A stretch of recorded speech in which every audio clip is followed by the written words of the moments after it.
చంద్రశేఖర్ అనే ఐడి నుంచి జాయిన్ అయినట్టుంటారు. మీరు అన్మ్యూట్ చేసుకొని మీ పేరు, మీ ఊరు చెప్పి మీ ప్రశ్న అడగండి. Good evening Bibona. Yes, good evening brother. Good evening Yashwant garu. Good evening. Good evening. నా పేరు చంద్రశేఖర్, హైదరాబాద్ నుంచి జాయిన్ అయ్యాను. నాది ఒక చాలా అత్యవసరమైన ముఖ్యమైనటువంటి ప్రశ్న బ్రదర్. ఫిబ్రవరి 4వ తారీఖున ఛత్తీస్గఢ్ క్రిస్టియన్ ఫోరం అనే యూట్యూబ్ ఛానల్ ఒక పెద్ద వారు ఒక ఇంపార్టెంట్ బ్రాడ్కాస్ట్ చేశారు. అవి దాంట్లో ఏంటి అని అంటే, ఆదేశ్ సోని అనే వ్యక్తి, maybe he is one of the right wing from the right wing groups. ఆయన ఏమన్నారు అని అంటే, ఛత్తీస్గఢ్ లో ఉన్నటువంటి విశ్రాంపూర్, జనక్పూర్, గణేష్పూర్ అనే ఊర్లలో ఉన్నటువంటి సుమారు 3,000 మందిని మనం ఏదో విధంగా చంపటం కానీ, వాళ్ళ ఆస్తుల్ని నాశనం చేయటం కానీ, వాళ్ళ స్త్రీలని చెరపటం కానీ, మొత్తంగా వాళ్ళని నాశనం చేద్దాము. మనం 5,000 మంది గోసేవకులము కలిసి నాశనం చేద్దాము. కనీసం 5,000 మంది అన్నా కావాలి. ఎందుకంటే అక్కడ ఒక్కళ్ళు కూడా హైందవులు లేరు, మొత్తం అంతా క్రైస్తవులే అని చెప్పేసి ఒక కాల్ ఇవ్వటం జరిగింది. దాని రిలేటెడ్ ఒక video clip and also social మీడియాలో పోస్ట్ చేసినటువంటి ఒక రైటప్ కూడా దాంట్లో ఉందన్నమాట. ఆ విషయం చెప్తానే ఇంకేం చెప్పారంటే, ఉత్తరాఖండ్ లో ఉన్నటువంటి జ్యోతిష్ పీఠ్ యొక్క శంకరాచార్య అయినటువంటి శ్రీ అవిముక్తేశ్వరానంద సరస్వతి గారి యొక్క సపోర్ట్ కూడా దీనికి ఉంది. అంత మాత్రమే కాకుండా ఛత్తీస్గఢ్ ప్రభుత్వం యొక్క సపోర్ట్ కూడా ఫుల్ గా ఉంది. వాళ్ళే ఇంకా ఏమీ చేయకుండా, ఇదంతా జరుగుతూ ఉంటే ఏమీ చేయకుండా ఉంటాము అని చెప్పి వాళ్ళకి, అంటే తమకు, ఆదేశ్ సోనీకి లేకపోతే వారికి హామీ ఇచ్చారు. కాబట్టి ఎట్లా అన్నా చెయ్యాలి అని చెప్పడం జరిగింది.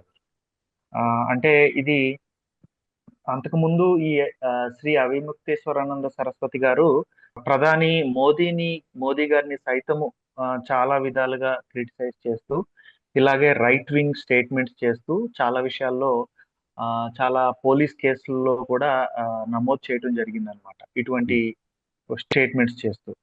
ఇది డైరెక్ట్ గానే, అంటే ఇంకా without any masks or without any coverups, direct గానే ఒక జెనోసైడ్ లేకపోతే ఒక గవర్నమెంట్ స్పాన్సర్డ్ ప్రోగ్రామ్ గాను ఉంటుందా, మార్చ్ 1st రోజు ఇది చేద్దామని చెప్పి కాలేజ్ ఇవ్వటం జరిగింది. కాబట్టి Christian genocide or programme government sponsored ప్రోగ్రామా అనేది ప్రశ్న. అంటే ఆ తర్వాత ఈ సోకాల్డ్ ఆదేశ్ సోని అనే ఆయన తర్వాత 2-3 ఎక్స్ప్లెనేషన్ ఆర్ కవరప్ ఆర్ ఏవో కొన్ని వీడియోస్ చేయడం జరిగింది. నేను ఆ ఉద్దేశంతో అనలేదనో, లేకపోతే నేను అలా అంటానా, నేను అలా అనను, అది వేరేది, అది తప్పు, అలాంటివి నేను చేయలేదు అని కూడా ఏవో 2 వీడియోలు పెట్టడం జరిగింది. నన్ను ఎప్పటి నుంచో మీరు చూస్తూ ఉన్నారు, నా గురించి మీ అందరికి తెలుసు. కలిపి 2-3 వీడియోస్ చేశారు. సో ఇది చేసినా సరే ముందు అదే యూట్యూబ్ ఛానల్లో అయితే మాత్రము చూపించినటువంటి వీడియోస్ కానీ, సోషల్ మీడియాలో పెట్టినటువంటి పోస్ట్ కానీ, ఇవన్నీ చూస్తా ఉంటే చాలా క్లియర్ గా, స్పష్టంగా ఇది నిజంగానే జరగాలి అని చెప్పి చాలా ప్రణాళికాబద్ధంగా ముందుకు వెళ్తున్నారేమో అని అనిపిస్తా ఉంది. ఇంకా చెప్పినటువంటి టార్గెట్ డేట్ ఇంకా రాలేదు కూడా. ఇంకా మనం ఇంకా ఫిబ్రవరి 11వ తారీఖులోనే ఉన్నాం. దీన్ని ఎలా చూడాలి, ఏ విధంగా స్పందించాలి అనేది నా ప్రశ్న.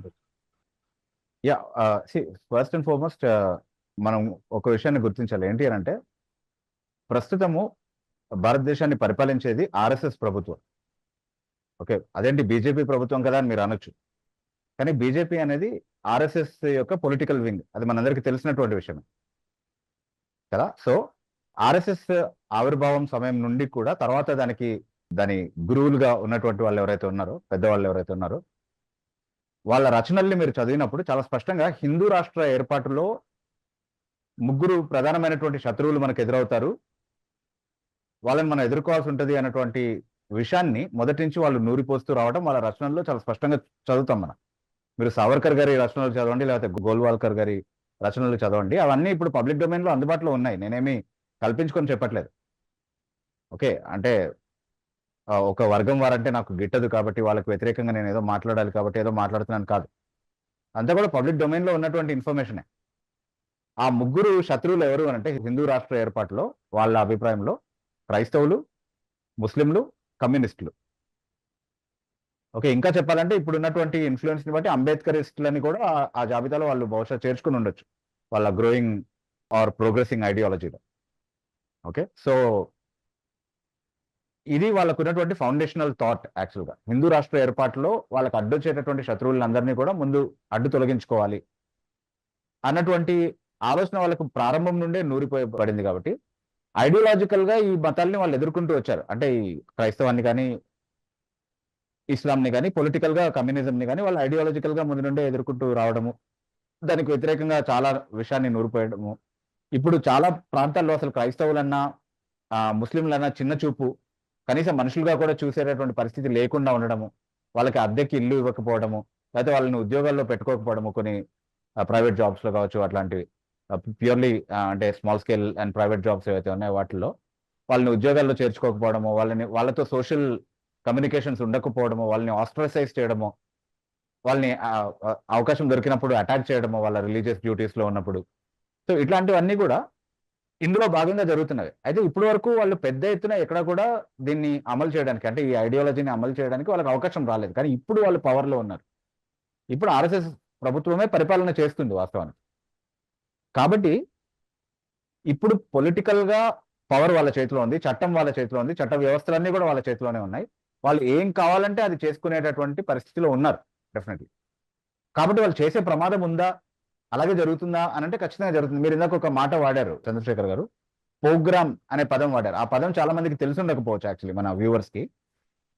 ప్రోగ్రామ్ అంటే అది ప్రోగ్రామ్ కాదు. ఓకే, ప్రోగ్రామ్ అని వినబడుతుంది చాలా మంది. ప్రోగ్రామ్ కాదు, పిఆర్ లేదు, ప్రోగ్రామ్. ఓకే, ప్రోగ్రామ్ అనేది ప్రభుత్వమే ఉద్దేశపూర్వకంగా ఒక వర్గానికి వ్యతిరేకంగా ఉండి దాన్ని నిర్మూలన చేసే విధంగా ఊచకోత కోయించడం అన్నటువంటి ఒక ప్రణాళికబద్ధమైనటువంటి దాడి ఏదైతే ఉందో ప్రభుత్వము ద్వారా నిర్వహించబడేటటువంటి దాడి, దాన్ని ప్రోగ్రామ్ అంటారు.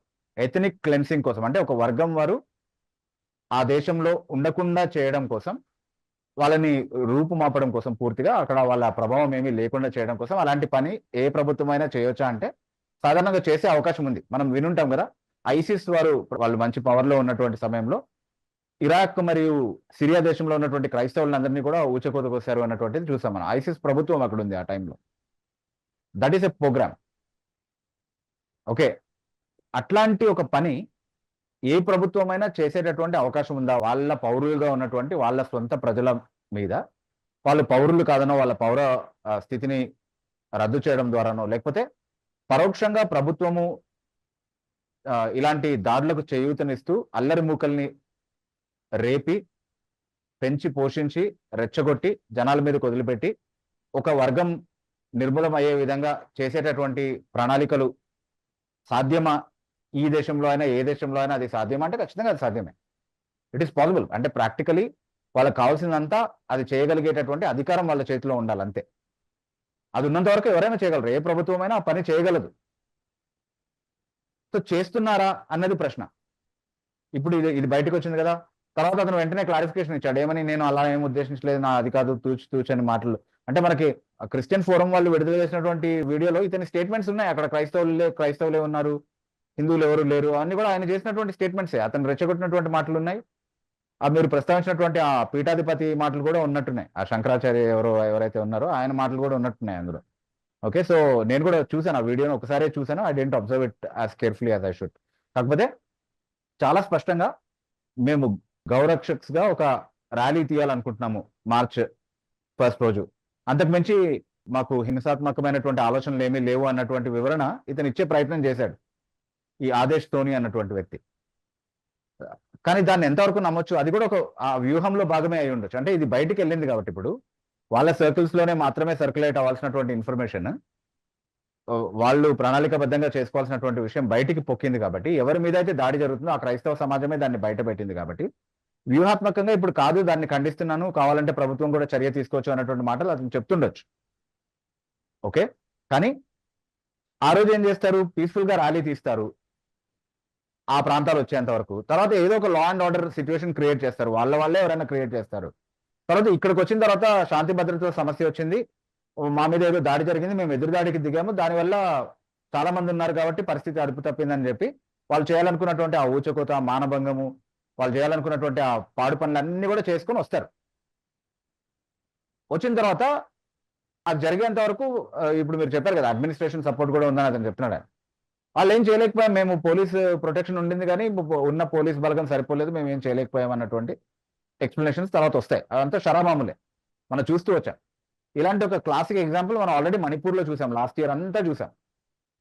లాస్ట్ ఇయర్ అంతా కూడా జరిగింది ఏంటి అంటే అది ప్రోగ్రామ్ అంటాను నేను. ఎందుకు అంటే ఇప్పుడు బయటకు వచ్చింది కదా, ఇప్పుడు బిరేన్ సింగ్ రిజైన్ చేశాడు అక్కడ సీఎం. ఏ పార్టీకి సీఎం అతను? బీజేపీ పార్టీకి సీఎం. ఓకే, అంటే బీజేపీ పార్టీ సీఎం అయినటువంటి వ్యక్తి అతను తన సొంత నిర్ణయాలు తీసుకొని, డబుల్ ఇంజన్ సర్కార్ కదా అక్కడ మణిపూర్లో. అంటే సెంట్రల్ గవర్నమెంట్లో సెంటర్లో ఏ ప్రభుత్వం ఉందో మణిపూర్లో కూడా అదే ప్రభుత్వం ఉండింది. ఆ ప్రభుత్వ ప్రతినిధి అంటే ఆ ప్రభుత్వానికి పెద్ద ఆ రాష్ట్రంలో అతనే స్వయంగా దానికి బాధ్యుడు అన్నటువంటి వీడియోస్ ఏకంగా సుప్రీంకోర్టు ముందే దాని ఆథెంటిసిటీ నిరూపించబడేటటువంటి పరిస్థితి వచ్చిన తర్వాత ఇప్పుడు రిజైన్ చేశాడు. మరి ప్రభుత్వ అధికారి, మామూలు ప్రభుత్వ అధికారి కాదనమాట, అతను రాష్ట్రానికి ముఖ్యమంత్రిగా ఉన్నటువంటి వ్యక్తి. ఓకే, అతనే స్వయంగా ఇన్సైట్ చేశాడు ఈ వైలెన్స్ ని, అతనే స్వయంగా ఎంకరేజ్ చేశాడు అని అన్నప్పుడు అడ్మినిస్ట్రేషన్ అంతా కూడా కోఆపరేట్ చేసి చేయించిందే కదా ఇది. మా ముందు నుంచే మొత్తుకుంటూ ఉన్నాం మనం ఇదే విషయం. వాళ్ళకి తుపాకీలు ఎక్కడి నుంచి వచ్చాయి, వాళ్ళకి ఆధునిక ఆయుధాలన్నీ కూడా ఎక్కడి నుంచి దొరికాయి, అవన్నీ కూడా ప్రభుత్వం వాళ్ళకి అందించినటువంటిదే. అక్కడ వచ్చినటువంటి అల్లరి ముక్కలు వాళ్ళ దగ్గర గన్స్ ఎలా ఉన్నాయి, వాళ్ళకి లైసెన్స్ ఎక్కడిది గన్స్ పెట్టుకోవడానికి? అన్లైసెన్స్ గా అంతమంది మణిపూర్లో గన్స్ పెట్టుకొని తిరిగారా ఇన్ని రోజులు? So it was a pogrom definitely. Can such a thing repeat in Chhattisgarh? It can. Can such a thing repeat anywhere else where there is Christian population? It can. క్రైస్తవ population ఉన్నటువంటి ఇంకెక్కడైనా అది repeat అవ్వచ్చా? Muslims పైన అది repeat అవ్వచ్చా? Communist భావజాలం ఉన్నటువంటి వ్యక్తుల పైన అది రిపీట్ అవ్వచ్చా అంటే అవ్వచ్చు. అంటే ఇప్పుడు చాలా మంది కమ్యూనిస్ట్ భావజాలం ఉన్నటువంటి వాళ్ళ పైన అర్బన్ నక్సల్స్ అన్నటువంటి ముద్ర వేసి వాళ్ళని జైల్స్ లో ఉంచి వాళ్ళు దాదాపుగా చనిపోయేటటువంటి స్టేజ్కి వచ్చిన తర్వాత, కొంతమంది చనిపోయిన తర్వాత వాళ్ళు నిర్దోషులు అయినప్పటికీ కూడా వాళ్ళు చేయనటువంటి తప్పుకి శిక్ష అనుభవించాల్సినటువంటి పరిస్థితి వచ్చింది. ఓకే, వాళ్ళ సిస్టమ్స్ ని హ్యాక్ చేసి మెయిల్స్ ని ప్లాన్ చేసి మరి వాళ్ళని ఇన్క్రిమినేట్ చేసినటువంటి పరిస్థితి మనం చూసాం చాలాసార్లు. So will the RSS fulfill its ideology when it has the opportunity to do it? Of course, that is logical to believe that they will do so. ఎవరైనా అదే కదా చేస్తే, అవకాశం ఉన్నప్పుడు, ఆ అధికారం చేతిలో ఉన్నప్పుడు వాళ్ళు చేయాలనుకున్నది చేసి తీరుతారంటే ఖచ్చితంగా చేయాలనే ప్రయత్నిస్తారు. అదే చేస్తుండొచ్చు కూడా, అందులో కొత్త ఏముంది. అయితే ఇందులో మనం చేయగలిగిన విషయం ఏంటి అంటే ఖచ్చితంగా మనం ప్రార్థన చేయొచ్చు, దీని గురించి అవేర్నెస్ మనం స్ప్రెడ్ చేయొచ్చు, ఇలా జరుగుతుంది అన్నటువంటి విషయాలు ఇంటర్నేషనల్ కమ్యూనిటీ వరకు కూడా వెళ్ళేటటువంటి విధంగా. అంటే ఇప్పుడు నువ్వు నేను అనుకుంటే అయ్యేటటువంటి విషయం కాదు, మన సామాన్య ప్రజలు మనం. కాకపోతే ప్రతి మీడియం ద్వారా కూడా ఇలాంటి న్యూస్ ని మనం బయటికి స్ప్రెడ్ చేయగలిగితే కనుక ఇంటర్నేషనల్ కమ్యూనిటీకి తెలిసి ఉండాలి వాట్ ఈస్ హ్యాపెనింగ్ అని. ఎందుకంటే తర్వాత ఆ అవకాశం కూడా ఉండదు మనకి. ఇప్పుడు ఛత్తీస్గఢ్ లో అటాక్ స్టార్ట్ కాగానే వెంటనే ఏం చేస్తారు? ఇంటర్నెట్ తీసేస్తారు, ఎలక్ట్రిసిటీ తీసేస్తారు, రవాణా సౌకర్యాలు లేకుండా చేస్తారు, ఎక్కడ ఎవరికి రాకపోకలు ఉండవు, ఎలాంటి సమాచారం ఉండదు. అక్కడ వాళ్ళు చేయాలనుకున్నవన్నీ చేసేంత వరకు ఆ తర్వాత ప్రభుత్వం వచ్చి అదేదో ఆపద్ బాంధవుడు లాగా ప్రభుత్వం వచ్చి ఐవాష్ గా కొన్ని రిలీఫ్ క్యాంప్స్, ఇప్పటికీ రిలీఫ్ క్యాంప్స్ లో మగ్గుతున్నటువంటి వాళ్ళు ఉన్నారు మణిపూర్లో. ఈ దరిద్రం అంతా చేస్తారనమాట చూపించుకోవడం కోసం. వాళ్ళు చేసే అవకాశం ఉంది, వాళ్ళే ఖచ్చితంగా చేసినారంటే. ఇప్పుడు మణిపూర్ ఎగ్జాంపుల్ తీసుకొని నేను చెప్తున్నా, అది రిపీట్ అయ్యే అవకాశం ఉందంటే రిపీట్ అయ్యే అవకాశం ఉంది. ఎందుకు లేదు? అక్కడ అవ్వలేదా? ఇంకొక చోట అవ్వదని ఎవరు గ్యారంటీ ఇస్తారు?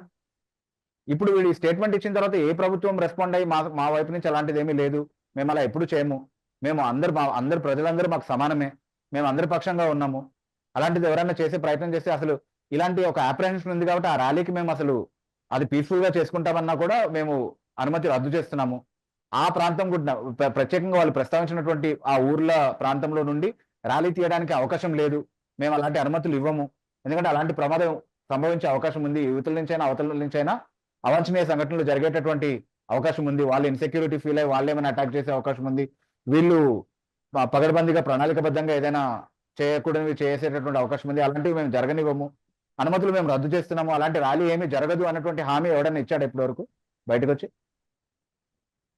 ఎవడు ఇవ్వలేదు కదా. కాబట్టి జరగదని మనం ఎందుకు అనుకోవాలి?